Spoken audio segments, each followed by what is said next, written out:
नमस्कार, नम्रतास किचनमध्ये आपलं स्वागत आहे। तर आज आपण बनवणार आहोत मँगो आईस्क्रीम। हो, खरंच मँगोचं सीझन आहे आणि आपण मँगो आईस्क्रीम नाही बनवणार तर कसं चालेल। तर आज आपण अगदी सोप्या पद्धतीने आईस्क्रीम बनवणार आहोत। इथे मी एक आंबा घेतलेला आहे, ह्याची आपण प्युरी करून घेऊया। आणि इथे मी घेतलेला आहे 250 ml दूध, म्हणजे पाव लिटर दूध, आणि त्याच्यात घालणार आहे 3 चमचे साखर। आता तुम्हाला जास्त गोड हवं असेल तर तुम्ही साखर वाढवू शकता, पण आंबा पण घालणार आहोत आपण, तेही गोड असणार आहेच, म्हणून मी 3च चमचे घातलेली आहे साखर। आणि इथे आपण बनवलं आहे कस्टर्ड पावडरची पेस्ट, स्लरी बनवायची आहे। 2 चमचे मी कस्टर्ड पावडर घेतलेली आहे। त्याच्यात आपण घालणार आहोत 2 ते 3 टेबलस्पून दूध। आता आपण जे गॅसवर दूध ठेवलेलं ते चांगलं बॉईल झालेलं आहे आणि थोडं घट्टही झालेलं आहे। ह्याच्यात आपल्याला असं हळूहळू करून कस्टर्ड पावडरची जी स्लरी बनवली आहे ती सर्व ओतायची आहे आणि गॅस 1 मिनटं असंच चालू ठेवायचं आहे। आणि थोडं घट्ट झालं का आपण गॅस बंद करूया।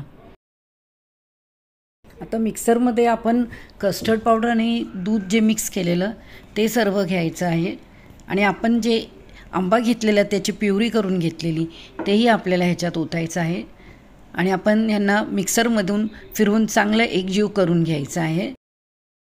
ह्याचा सॉफ्ट आणि एकदम असा क्रीमी टेक्स्चर आला पाहिजे। हे बघा, एकदम सॉफ्ट झालेलं आहे। ह्याला सेट करायला तुम्ही कुठलेही डबा किंवा टिनमध्ये घेऊ शकता। आता आपण हे फ्रीझरमध्ये ठेवूया 3 तास। 3 तासानंतर आपण ह्याला परत काढूया बाहेर। बघा, 2.5 तासातच आपली आईस्क्रीम चांगली सेट झालेली। मी ट्रे बाहेर काढलेली आहे। ह्याला आता मिक्सरमधून चांगलं असं परत फिरून घ्यायचं आहे।